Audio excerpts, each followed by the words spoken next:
Tuhan pembela kita. Saudara, senang ya kalau dengar kata Tuhan bela Anda dan saya ya. Tapi kita belajar, saudara. Ada banyak hal ketika kita tahu Tuhan itu membela Anda dan saya. Karena di konsep orang Kristen itu, kalau kita berpikir kita dibela Tuhan, diberkati, apa saja yang kita kerjakan pasti berhasil. Ada sesuatu sisi yang membuat kita tidak dewasa, saudara. Saya tekankan sekali lagi ya. Kadang-kadang ketika hidup kita tiap hari diberkati Tuhan, setiap masalah dijawab Tuhan, saudara. Kita sih enak, saudara, betul ya. Tapi ada sisi lain yang ternyata membuat kita tidak dewasa. Kita lupa setiap anak-anak Tuhan itu harus melalui suatu perjalanan naik turun, kadang sedih, kadang kecewa.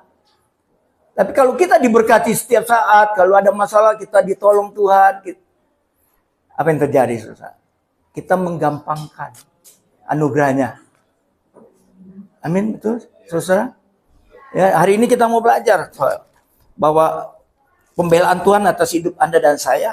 Saya percaya Tuhan itu akan menjawab, akan memberikan sesuatu yang baik. Tetapi perhatikan, Tuhan bilang indah pada akhirnya, itu betul. Tapi tidak meniadakan kenyataan bahwa kita hidup dalam setiap hari persoalan, masalah, susah. Ada sakit penyakit, ada usia, ada hidup di dalam dosa ini. Yang sadar tidak sadar kita harus lewati itu. Amin. Nah, kesukaan kita itu satu kepastian. Kita suka sekali kalau hamba Tuhan bicara tentang berkat, kita ingin benar-benar terjadi kepastian yang pasti bahwa kita ditolong Tuhan. Saudara, siapa pernah punya masa lalu tukang berantem? Saya suka berantem, sampai saya akhirnya digebukin baru tahu saya ternyata nggak pernah menang. Walaupun saya punya konsep kalau berantem tuh pukul dulu, udah menang saya pikir. Ya, pokoknya pukul dulu gitu loh ya. Nomor 1 menang. Tapi kan dia bangun lagi. Kita juga dipukul juga, ya kan? Akhirnya gue yang bonyok, ngerti gak? Udah kurus kecil dulu, ya kan? Berantem, diinjek-injek saya sampai di got. Sejak hari itu saya gak mau berantem. Karena saya berpikir, berantem itu gak ada yang menang, saudara. Paham di sini? Jadi, ada teman saya namanya si Rudi. Juga begitu. Ya, Pak Rudi kita kenal semua. Badannya gede, ya kan? Sampai dia untuk hidup di dalam dunia gangster, kan kita dulu main di dunia yang abu-abu itu, dunia gelap ya, dunia narkoba yang isinya adalah preman-preman. Si Rudi ini adalah salah satu yang punya berpikir dia harus sakti, tahu saudara, sakti. Kita masih berpikir kalau berantem itu adalah bagian menang, harus menang, ngerti ya? Harus yakin dulu menang. Makanya Rudi, kalau Anda nanti dengar minta benar nggak Pak Rudi pernah cari dukun? Ya, dia pernah mandi di telanjang tengah malam. Oh, saya ingat saya ketawa sama dia. Kenapa? Karena dia pikir dia dengan begitu akan dapat kesaktian. Saudara, kita nggak memungkiri ada kuasa-kuasa yang gelap yang manusia pakai, betul ya? Kalau nggak mungkin terbukti Lotung, ya kan? Ada itu, ya kan?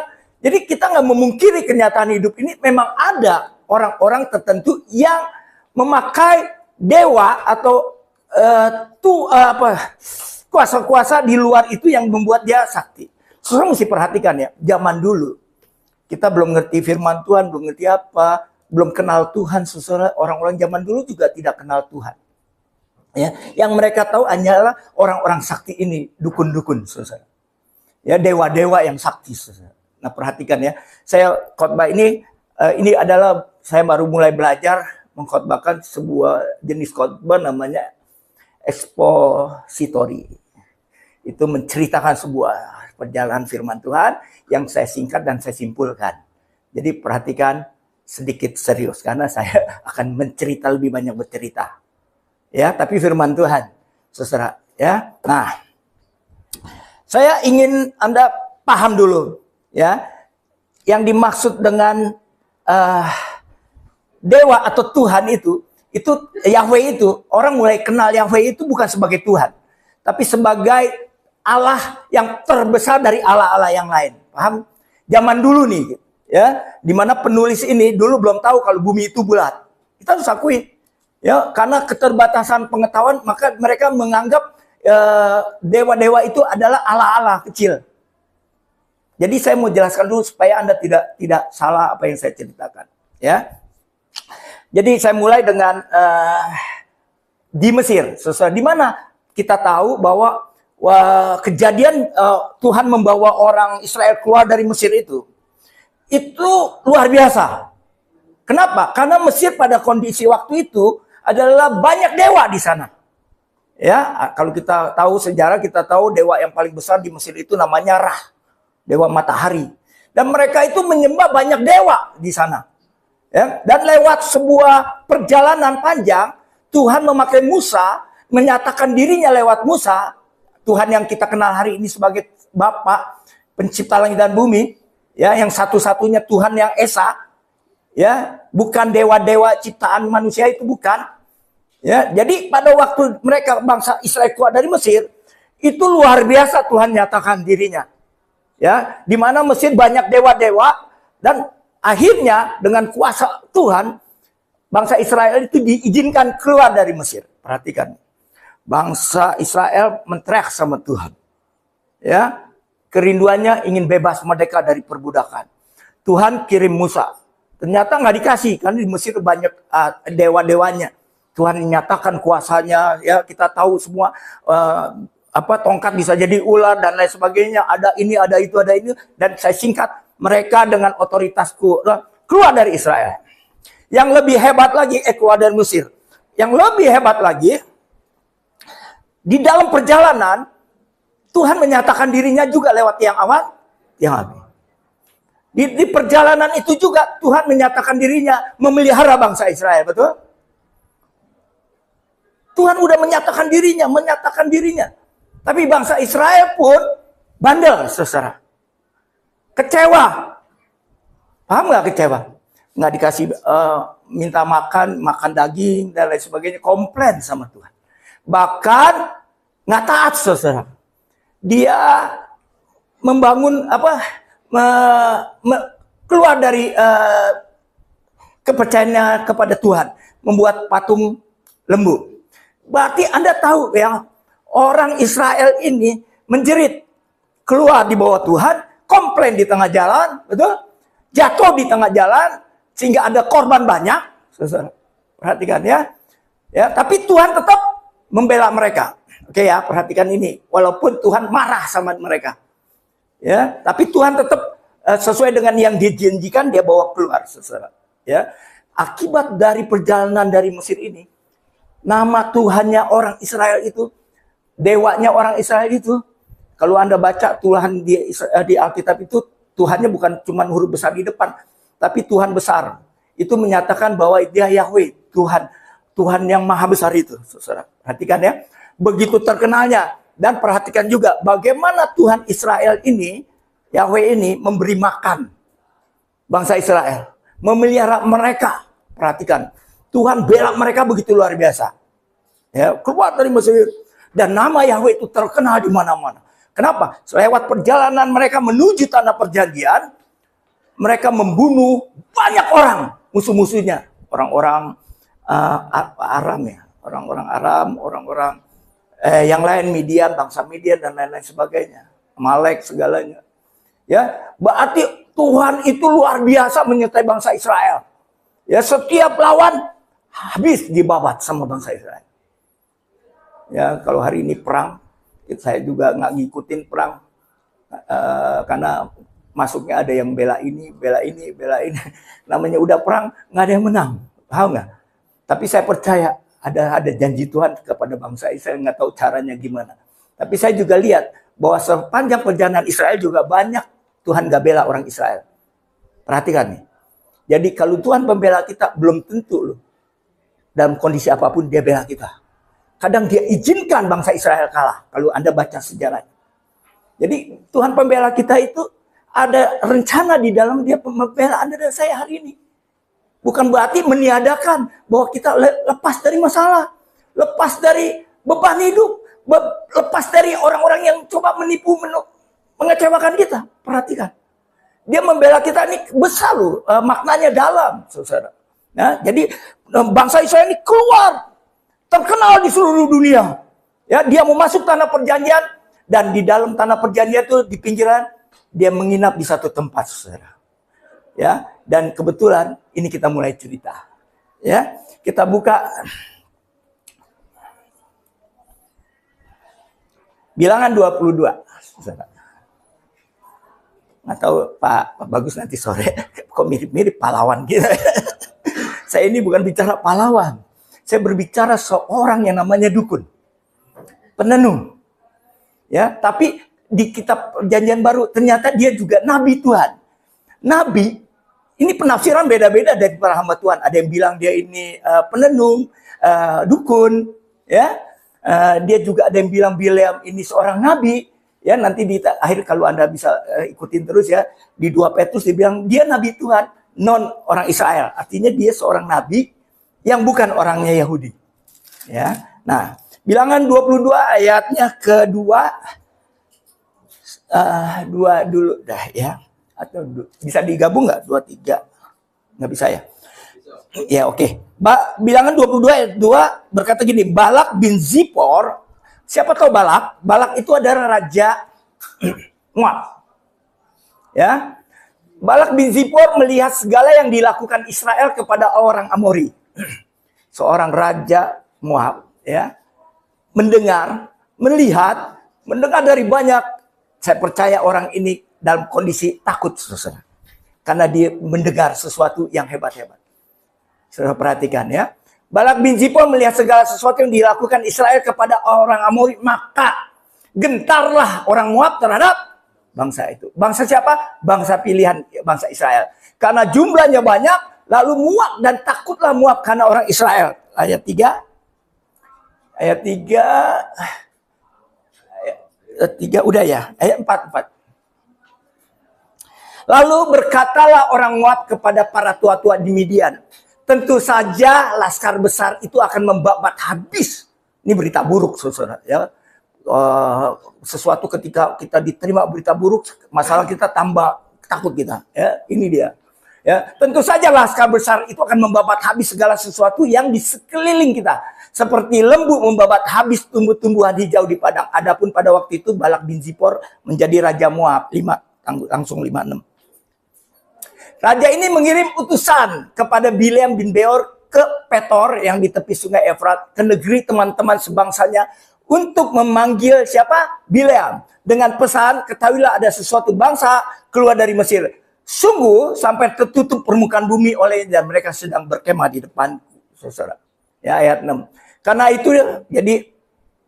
itu dia ngomong sama pengutusnya untuk ngomong ini. Karena itu bilang, datanglah dan kutuk bangsa itu bagiku.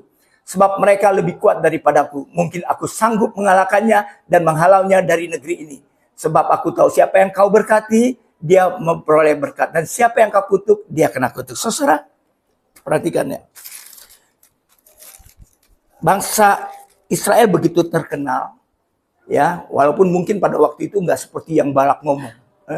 Tapi di mata Balak, di pendengaran dia udah takut.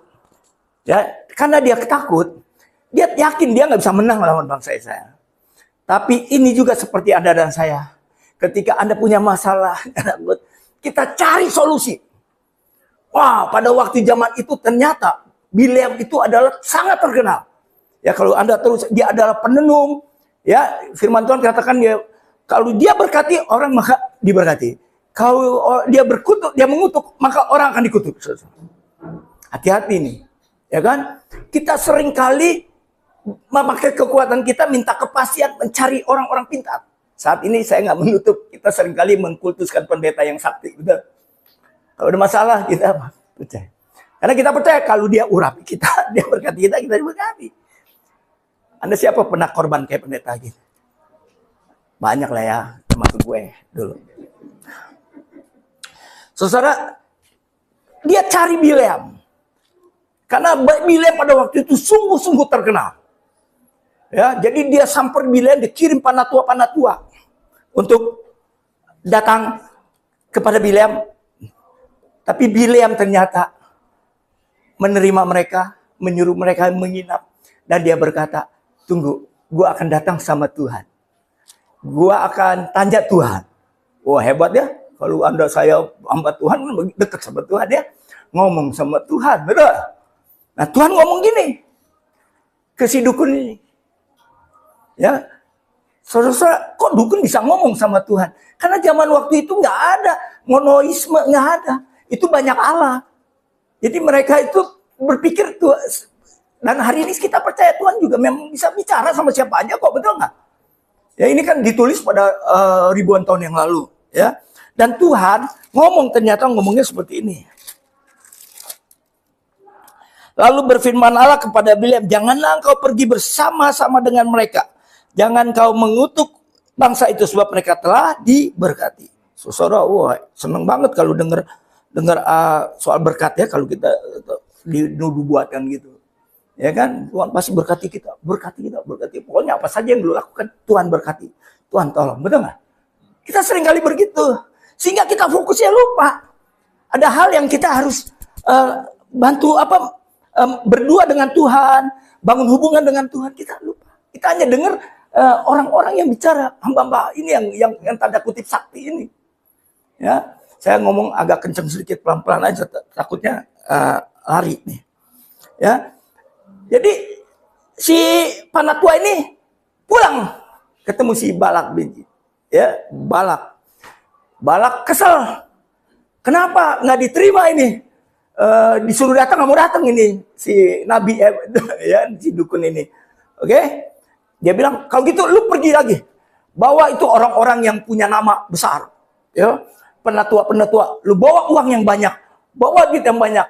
Tawarkan dia untuk datang ke sini untuk bantu bangsa Moab. Saudara, datanglah bangsa ini penatuannya, penguasa pejabatnya Raja Moab, datanglah ketemu si Bileam. Saudara, dia datang kepada Bileam juga nggak mau terima. Nanti lu tidur dulu, gua ngomong dulu sama Tuhan. Alasan. Padahal kita tahu Bileam itu seperti banyakkan kita juga. Kalau ditawari emas, siapa sih nggak mau, ya kan? Bener nggak? Bahkan dia bilang, lu nggak bisa paksa gue, lu kasih gue emas istana juga gue nggak mau lu kalau Tuhan nggak kasih lu, katanya. Hebat ya? Wah, banyak lu hamba Tuhan gini ya. Pokoknya wah, kita nggak jelekin ya, kita sama-sama mengerti gitu ya. Kalau fokusnya adalah uang emas. Soalnya dia tanya sama Tuhan lagi. Dan Tuhan izinkan, saudara. Tuhan ngomong apa? Silakan ikut kalau udah datang. Maka Bileam ikut bangsa ini mau menemui si Raja Balak. Nah, yang hebatnya ya, Tuhan kan ngomong tuh izinkan dia, ya. Nah, yang hebatnya waktu Tuhan izinkan dia pergi, ya, karena lu katanya udah mau, Tuhan juga tahu lah dia yang mau, ya kan. Maka Tuhan bilang pergi. Kapan si Bileam ini sadar bahwa ternyata Tuhan nggak izinkan sebetulnya? Karena dia mau. Tuhan tahu hatinya. Dia pergi sama rombongan ini. Dan dia naik keledai. Anda pernah dengar cerita keledai? Di Alkitab ini ada berapa binatang yang bisa bicara? Ditulis. 2. 1 ular, 1 keledai. Penulisnya menulis itu sedang menceritakan sebetulnya. Kayak kita suka dongeng sama anak. Gue punya cucu. Kalau cucu gue lihat gambar, keledai bisa bicara, kelinci bisa ini. Seneng dia kecil. Jadi kayak velvet ya gitu ya. Nah inilah. Jadi Tuhan dia pakai si keledai bicara ceritanya.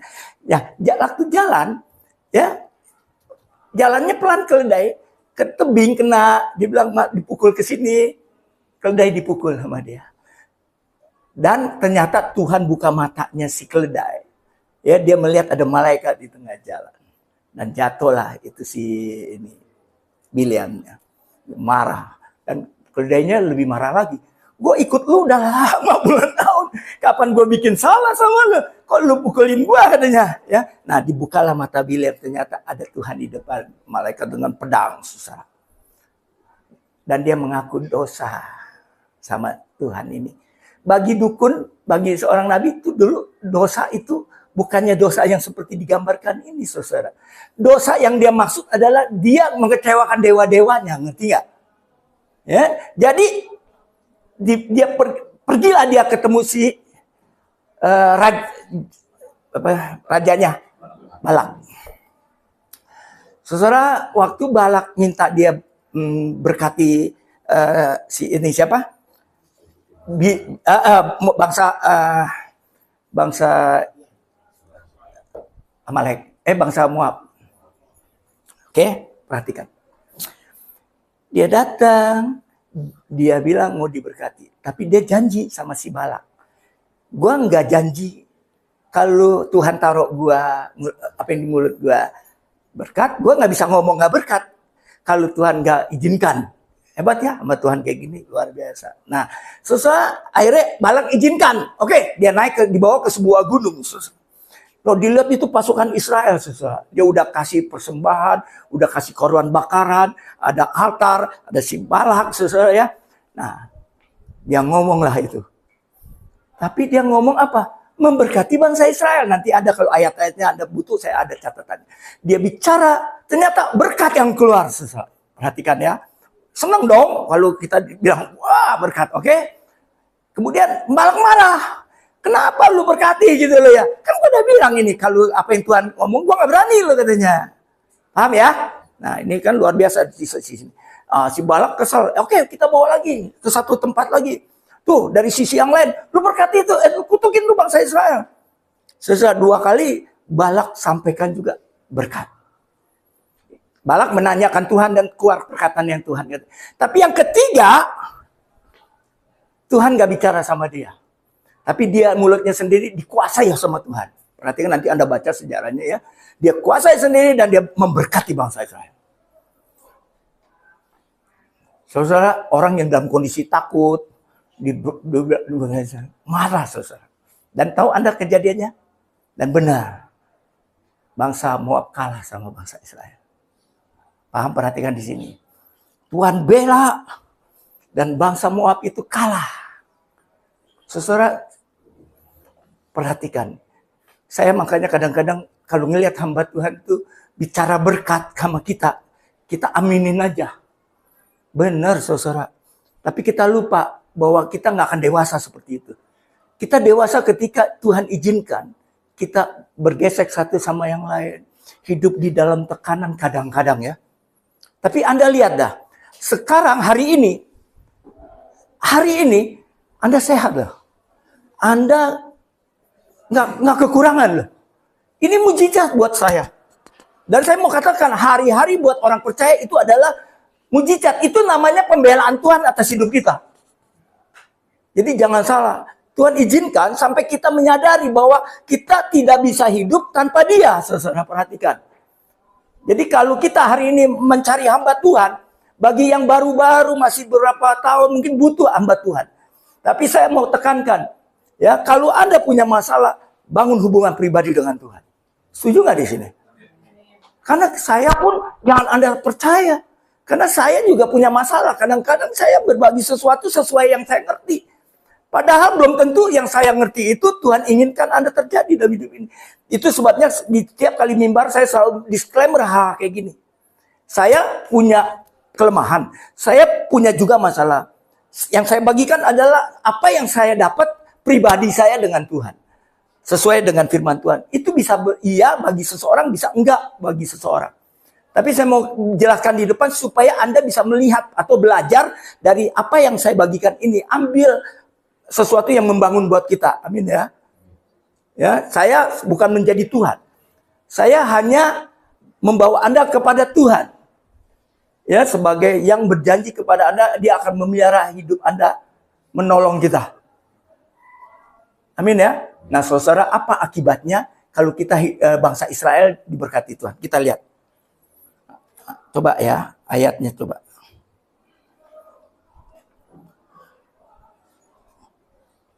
Saudara perhatikan ya. Apa yang, ini saya singkat. Karena kalau saya bawa ke ayat-ayat Anda pusing. Oke, nanti tinggal baca sendiri. Saudara, apa yang Bileam katakan untuk bangsa Israel? Perhatikan. Ada 7 sajak. Kalau Anda baca, dia memberkati dengan berpuisi, dengan sanjak. Ya, yang pertama, dia memberikan pujian pada bangsa Israel. Dia memberkati pujian. Perhatikan, dia selalu berkata yang baik tentang Israel. Oke? Sanjak kedua ya ada di ini ada di ayat-ayat di belakang, nanti Anda boleh minta sama saya karena nggak ada PowerPoint. Ya, yang kedua sanjaknya dia janji perlindungan atas bangsa Israel. Kita juga sering dengar ya, dia akan melindungi kita, mengikut jalan-jalan kita, betul ya? Ini janji yang diberkati oleh si Bileam ini. Yang berikutnya berkat bagi Israel. Yang satu pujian buat bangsa Israel, kedua perlindungan, janji perlindungan bagi bangsa Israel, yang ketiga janji berkat bagi bangsa Israel. Ya, kalau kita memberkati bangsa Israel, maka dia akan berkati kita. Kalau kita kutuk, maka kita dikutuk. Ya, itu janji yang ketiga. Saja yang keempat, janji kemenangan. Tuhan berjanji memberikan kita kemenangan. Siapa nggak senang kalau kita punya masalah? Wah, Tuhan janji kita menang. Ya, saya yakin saya menang kalau berantem. Ya, begitu berantem sekali saya pukul menang. Nggak taunya pukulan yang lain, tak saya kena. Tahu nggak? Banyak gue. Asli gue pernah berantem dan banyak. Sejak hari itu saya nggak mau lagi ribut sama siapapun. Rugi. Naik mobil ditabrak juga tadinya udah emosi. Saya pikir lagi, udahlah biarin, ntar gue rugi lagi dipukul. Apalagi udah tua, udah jelek gini ya kan, udah oyot gini, digebuk sekali habis kita, betul nggak ya? Walaupun saya masih emosi juga kalau naik mobil diserontok sama motor, paham nggak? Tapi saya pikir udahlah, santai aja hidup ini, ya. Nah, saudara, janji kelima, ya, janji yang kelima berkat yang diomongin adalah kekalahan bagi bangsa Amalek. Kalau Anda perhatikan. Ya, ada di bilangan itu semua, ya, bilangan 24 ayat 20. Terus ada janji lagi kekalahan yang dia ngomong, bangsa Israel akan mengalahkan bangsa Keni. Itu nanti Anda akan tulis juga di sana di bilangan 24 ayat 21. Terus apa lagi? Janji apa? Janji kebinasaan bagi bangsa-bangsa. Jadi Israel itu dia ngomong dia akan menang setiap pertempuran, setiap peperangan. Saudara, bukankah kita dulu gitu? Ketika menjadi orang Kristen kita ingin yakin banget bahwa ketika kita hidup di dalam Tuhan, Tuhan di dalam kita harus yakin. Tuhan akan berkati, kita akan menangi. Tidak turun, naik terus. Kapan turunnya? Ya, kapan kita kenal anugerah Tuhan? Kalau kita naik terus, turunnya enggak, sombong kita nanti. Betul? Ya, nah ini. Jadi ada 7 janji saudara yang bilang. Akibat apa bagi bangsa Israel diberkati Tuhan? Akibatnya, nah ini yang saya bilang. Kalau kita dengar hal muluk gitu, sesuatu yang katanya berkati kita tidak dewasa. Saudara. Coba buka bilangan 25 ayat 1, 2. Saudara, ini yang terjadi ketika Anda dan saya hidup di dalam janji-janji yang sebetulnya bukan membuat Anda dewasa. Ya. Sementara Israel setelah menang perang nih, perhatikan ya, setelah menang perang ini ya, keadaan sudah damai, tenang ya saudara. Ya, sementara Israel tinggal di Sitim, mulailah bangsa itu berzina, saudara. Berzina dengan perempuan-perempuan Moab. Anda pernah ke Israel? Pernah? Tahu nggak lihat orang Arab? Kelihatannya kan jelek. Lihat di sono mah, makanya jangan kaget mereka bisa punya istri 4, 5. Orang gua aja pendeta ngeliat nih, seksi amat ini. Ya kan? Nari perut di perahu tuh apa? Di perahu itu, pesiar itu. Ya,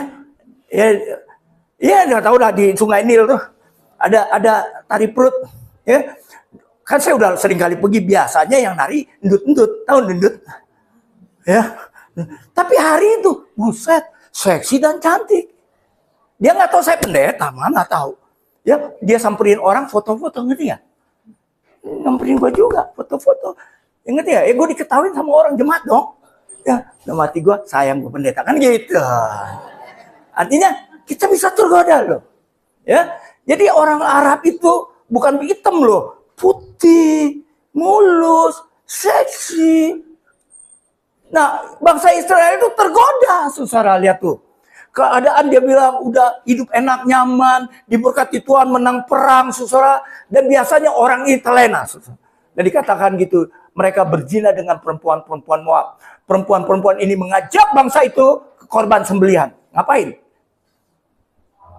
Menyembah Allah dewa-dewa mereka.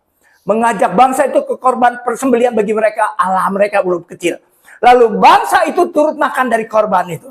Dan menyembah dewa atau Allah orang-orang.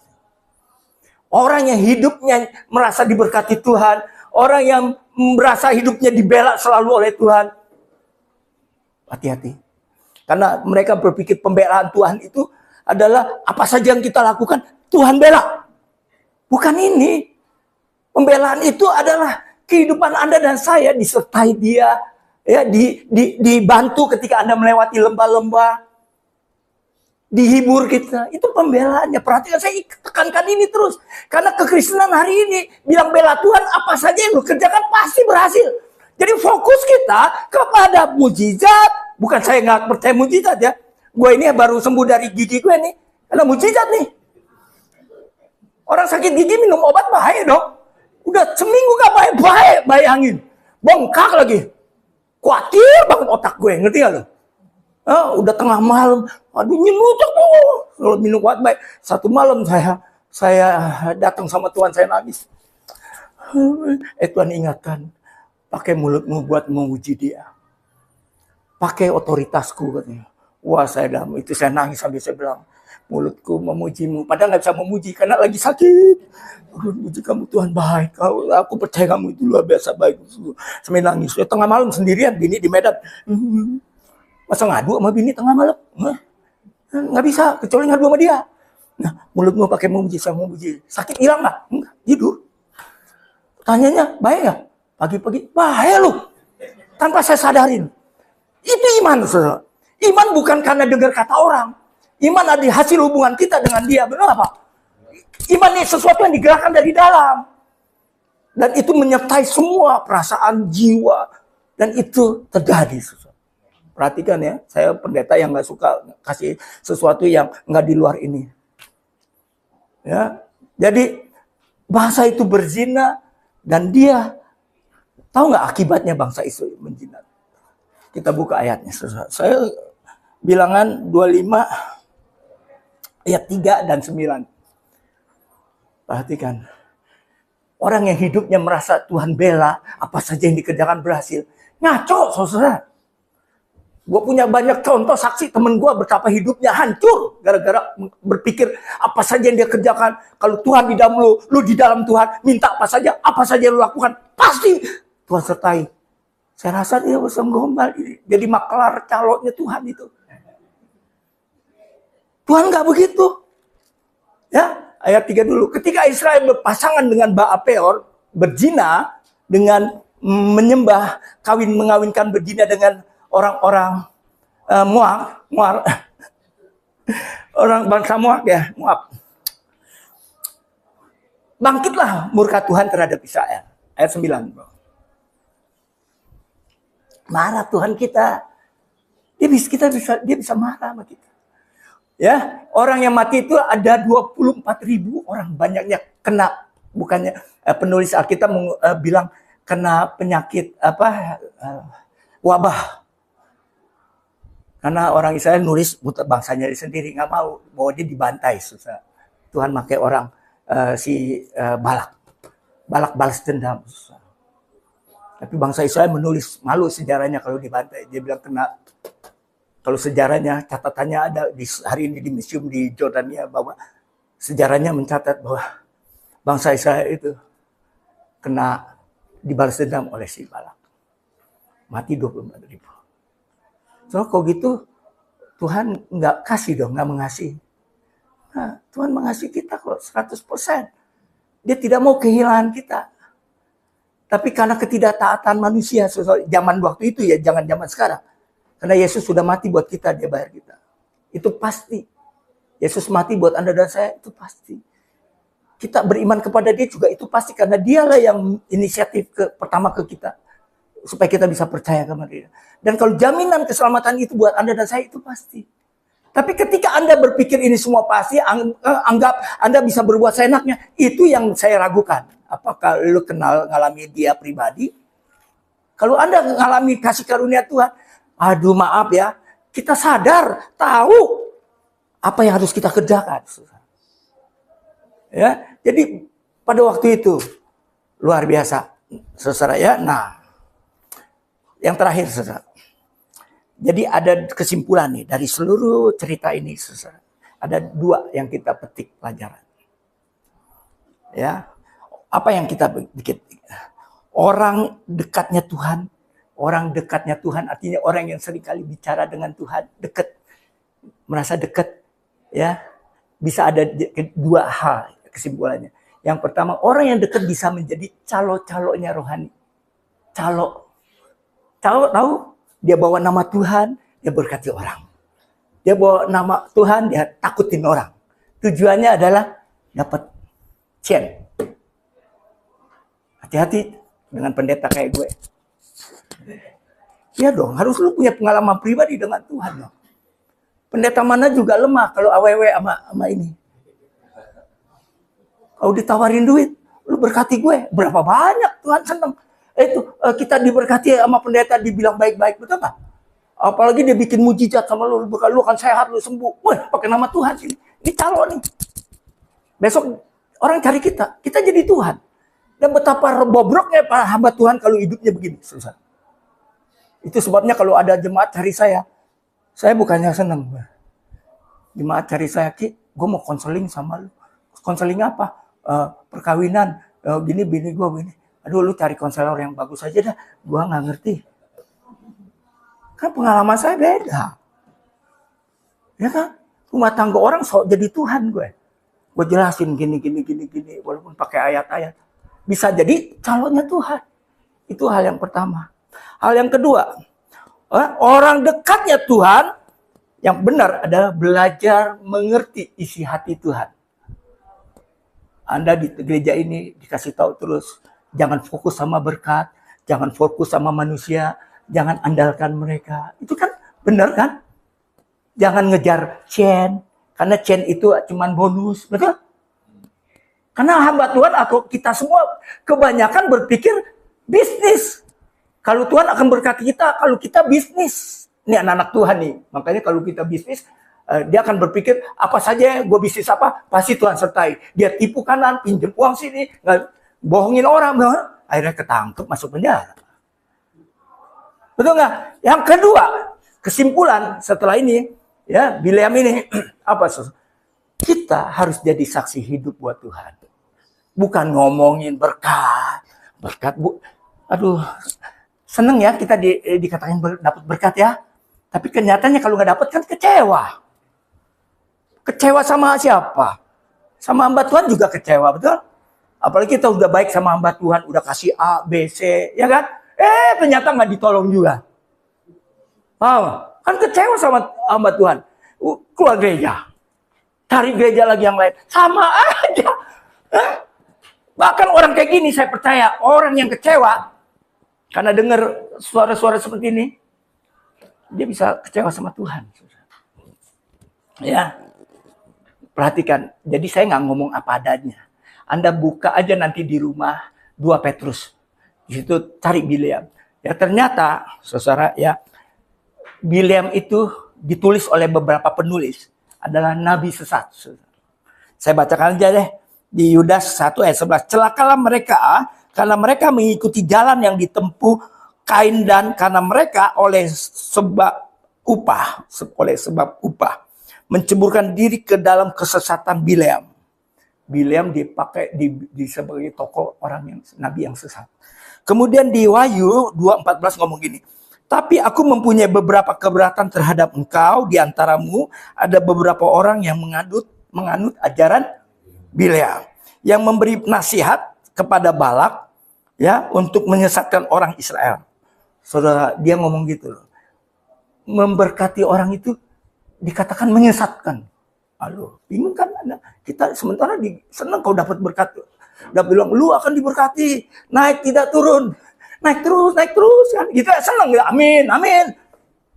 Dan kita menjadi Hidup kita nggak ada kegerakan kita. Jadi kayak orang bego, pokoknya gue percaya aja yang Tuhan ngomong. Jadi nggak usah kerja deh. Atau kalau buat apa saja maka Tuhan bikin kita berhasil. Akhirnya kita utang bank lah, utang sini lah, main arisan lah, akhirnya kita bisa bayar. Dan Wahyu ngomong, berita seperti ini menyesatkan. Susah juga kita mau ngomong apa ya. Kalau hamba Tuhan bilang, lu harus kuat di dalam Tuhan, di dalam pergumulan lu kan sebetulnya itu lebih realistis kan. Saudara, Anda hari ini diberkati, gimana? Luar biasa. Pernyataannya lagi loyo. Itu kan manipulatif. Maaf ya, saya memang agak sedikit, bukan, saya bicara pengalaman saya tapi apa adanya. Mungkin kalau ada yang beda, minta maaf. Ya karena kita punya penafsiran mungkin beda. Tapi saya mau ngomong, ini apa yang tertulis gitu. Ya, Petrus saja ngomong seperti ini. 2 Petrus 2:15. Oleh karena mereka telah meninggalkan jalan yang benar, ya, maka tersesatlah mereka, bangsa Israel. Lalu mengikuti jalan Bileam, anak Beor, yang suka menerima upah untuk perbuatan mereka. Saudara, saya agak kalau di gereja-gereja teman saya yang besar, saya nggak berani ngomong ini, susah. Benar, minta ampun. Karena saya juga tahu diri. Ya, itu sebabnya saya kalau di gereja-gereja tertentu ya yang teman saya nggak mau terima, susah. Karena saya ada beda dengan mereka semua. Saya suka dengan apa yang adanya hidup ini. Tuhan ya Tuhan. Saya percaya Tuhan itu pembela saya. Dia ya pembuat mujizat buat hidup saya. Ya hari ini pun mujizatnya terjadi sampai hari ini. Dia kasih saya kesehatan. Saya bisa berdiri di sini. Bisa sukacita, bisa membantu, bisa memberi nasihat, bisa membangun teman-teman saya. Itu adalah mujizat, saudara. Kalau dilihat usia, ya lumayan di sini ada yang lebih tua dari saya, ada ya Bapak itu. Saya lumayan loh, tahun ini 69 tak? 69. Ya, nah saya tutup dengan sebuah kesaksian di mana ini ada kenyataan terjadi, saudara. Nah, saya punya seorang pendeta teman, saudara. Namanya saya sebut aja dah, karena nama dia kan nama panggilannya beda. Saya tapi namanya Matias. Keren kan namanya? Namanya aja udah Matias, ya kan? Ya. Saya kenal dia udah lebih dari 20 tahun. Dia udah buka gereja, ya. Dan saya sering isi di tempat dia. Ya. Saya sharing di tempat dia, ya kan? Wah, dia undang saya, dia sharing ya dari gereja kecil, semua banyak, ya. Saya sharing dan satu hari saya bicara tentang anugerah Tuhan kasih karunia sama dia. Dia marah, masa enak begitu? Masa sekali selamat tetap selamat? Dia begitu loh, ya. Tapi karena dia butuh gue, ya kan gue hamba Tuhan, ya kan. Jadi dia undang terus. Dan yang lebih dahsyat, dia datang ke salon gue selalu gunting rambut, ngecat, ngerti nggak? Nggak ada yang bisa ngecat gunting rambut kayak dia, sesuai dia. Karena istrinya selalu kalau pulang dari gue, dia bilang, kamu tuh udah jangan kemana-mana, Kiki aja. Ya dia enak lah ke gue ya, semua serba diskon, ya kan? Ya kan? Setiap dia datang, dia bicara bisnis. Gue ketemu orang nih, Ki, nawarin tambang, emas, ini, itu. Berhasil nggak? Gagal maning. Datang lagi, enggak, putus asa. Bisnis lagi, begini, ketemu bos, ketemu ini. Bicara pelayanannya yang hebat, begini. Kemana pelayanannya? Nah.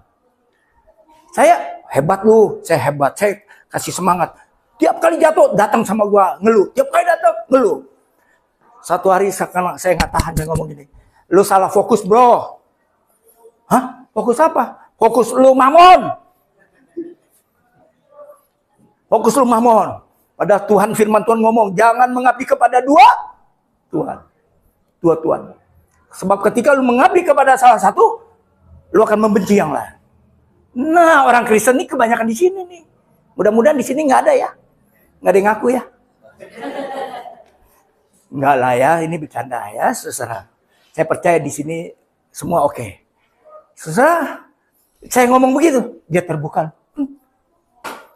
Percaya nggak? Semua teman tinggalin dia. Sama bininya, sama istri, sama anaknya nggak dihargai. Keras orangnya. Keras. Jangan muji bini. Nggak pernah. Saudara, ya, kemarin tahun 2011 ketika saya mulai dikenalin anugerah Tuhan, ya, saya kasih dia buku. Saya pikir dibaca, simpen. Ternyata taunya baru kemarin, minggu kemarin. Datang ke salon. 2 minggu lalu, 3 minggu lalu dia gunting, saya ngomong, lu mengabdi kepada dua Tuhan. Wah, bener Ki. Lu baru ini, gue baru enggak nih. Bener katanya. Makanya saya selalu ngomong, bangun, bangkit. Lu tuh orang luar biasa, Ci. Lu orang pintar, lu orang hebat. Saya selalu ingetin dia gitu. Tapi, ya, gue percaya ketika lu begini, satu hari lu akan dibukakan Tuhan. Apa bagian lu, gitu. Ya, nah, waktu kemarin, minggu lalu juga, 3 minggu lalu, lu mengabdi kepada dua Tuhan. Dia sadar. Selama ini lu fokusnya. Pantesan kalau gue diundang ke rumahnya persekutuan, dia selalu ngomong, Tuhan pasti nolong, Tuhan pasti membuka jalan, Tuhan pasti memberkati, pasti semua. Dia berani ngomong itu di depan semua pendetanya. Nah, gue mau sharing firman apa kalau ketemu orang kayak gini? Kalau gue sharing kayak gini berantem. Jadi akhirnya saya ngomong, bro, kayaknya nggak begitu deh Tuhan. Ini ngomong udah selesai ya, bro. Tuhan nggak begitu, bro. Ya, saya bilang, lo begini seperti mendahului dia lo. Menjanjikan sesuatu yang mungkin belum waktunya. Betul nggak? Kan semua ada waktu Tuhan. Lo akan ditinggalkan sama bos-bos ini. Dia diem aja, mungkin setengah marah kali sama saya. Tapi kemarin datang, minggu gunting rambut sama gue. Ya, dia bilang, bro, gue bawa kabar sukacita. Apa bro? Ternyata apa yang lu ngomong selama ini benar bro. Hah? Bener apanya? Lu ngomong kasih karunia Tuhan baik begini begitu. Masuk sini, keluar sini. Gua nggak dengerin lu katanya. Gua undang lu karena gua nggak enak hati aja sama lu katanya. Kan kurang ajar. Bener. Saya harus ngomong begini. Tapi hari ini bro, gua percaya 11 tahun dan 14 tahun baru terbuka tentang identitas dia. Bayangin, tapi betapa sabarnya gue ngadepin orang kayak gini. Untuk membuka satu. Ternyata saya tanya, lu dari mana taunya? Gue lagi jalan pagi katanya. Sama ada 2 orang. Ya ngomongin Tuhan. Dia gak tahu gue hamba Tuhan gitu ya.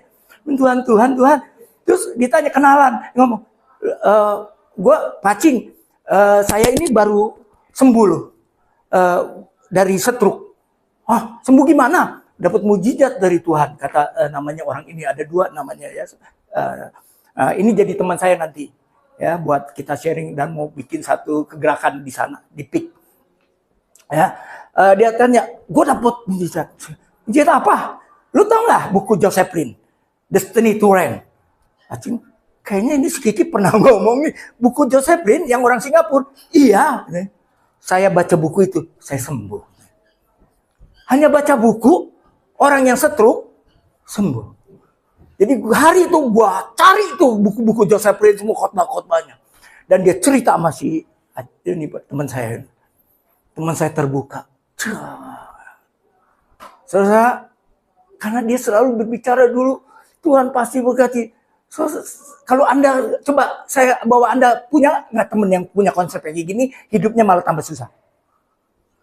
Ya, saya tadi udah cerita, tapi saya nggak mau cerita sini karena ini hamba Tuhan teman saya. Dia sampai masuk penjara, sampai keluarganya hancur, ya 3-4 anak, ya 1 putra 3 cewek. Istrinya karena kepercayaan yang ditanamkan seperti ini bahwa dia kerja apa saja Tuhan akan bikin dia berhasil. Dan ada satu pemahaman di mereka kalau Tuhan di dalam kita, kita di dalam dia, maka semuanya seperti oke.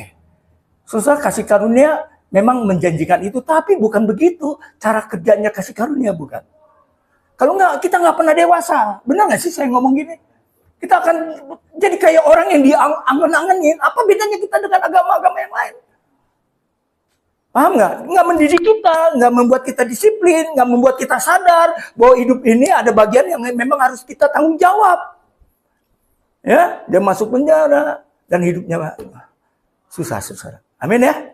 Oke, saya coba ekspositori ini karena ini adalah kali pertama saya mencoba cerita ini dan cukup lumayan panjang. Anda diberkati nggak? Ada paham nggak?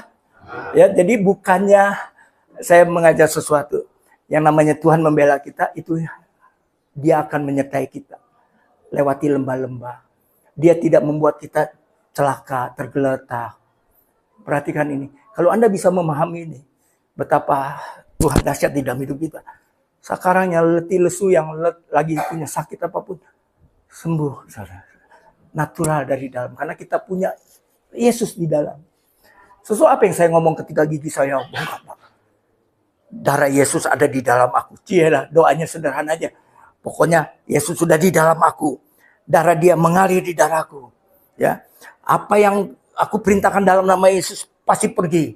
Ya, dengan mulut ngomong kemong-kemong karena bengkak kan. Dalam nama Yesus, begitu. Pokoknya semua sakit pergi. Ya, dan mulutku memuji Tuhan. Makasih Tuhan, thank you. Anak nangis. Mas, pokoknya kalau kita diingetin bahwa Tuhan itu menolong saya dalam hidup ini berapa kali, banyak sekali.